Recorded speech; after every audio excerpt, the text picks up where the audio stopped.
Alright, y'all, so it's September 8th, and I'm just gonna go through the trades that I did through today. Low key, I took an L, but I'm not mad about it. I learned something about the charts, and I learned how price action could really react to what's going on. So I'm not really mad, but let's just go ahead and get straight into it. So I'll just go ahead and jump down to the 1 hour. So there's that big up movement I was talking about there. It just came down really hard. So that really sharp down movement is what made me think that it was gonna be a continuation bearish, just a retrace up and then continue down. But we were wrong. So I'll just go ahead and walk through how I set my playout for the day anyway. Like I was looking at pre-market right here, not even pre-market, but before New York pre-market. I was looking at how price already took out Asian session and London session highs are over here and lows as well right here. So price only had to take out these lows, and that's what I was looking for. That was my trade right there. And to be honest, I kind of didn't hold on to that as well as I thought. Now I'm looking at it, bro. I really had my trade perfectly set up, bro. Man. So we'll just get back into it. We'll just jump into 1 minute and I'll show y'all what we were working with here. All right.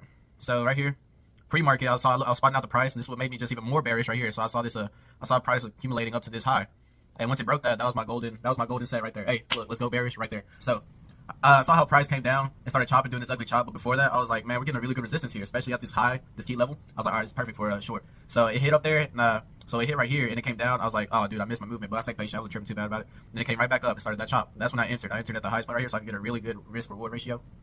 And here we are. So you can see all this chopping right here. And then we just kept on dancing around where I entered at, and I wasn't mad. I mean, we weren't losing or gaining anything. But then we had that sharp downwards, and then came back up for the equilibrium. They came down even more. So here.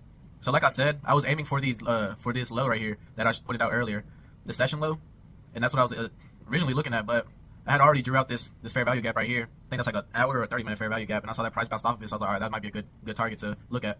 I just want to see how price would react to it.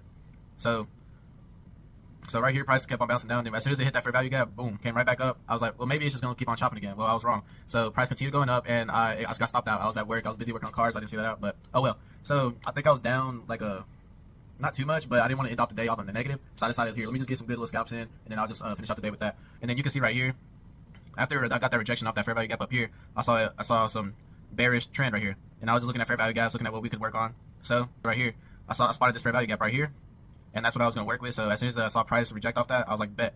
They rejected off right there, and then it was going back up, but I didn't want to miss the movement, so I kind of entered low-key pretty high, set my stop loss like down here, but I moved it. It was down here originally, but I moved it to the mid. And then we got a good little scalp right here. Not too crazy. That's pretty shitty risk reward, not gonna lie. Like, all right, look, there's a perfect fair value gap right here. We're gonna enter off that. So got a perfect entry there, set my stop loss above this candle right here. And then we saw some price movement. I came down here, and then right there I was like, that's good enough. That's gonna be a good take for me. I'm happy with it. But low-key, I could have held on and had a pretty good trade right there, but I wasn't tripping about that. I just wanted to get out of my negative state. Finish off the day with a small win, not too crazy.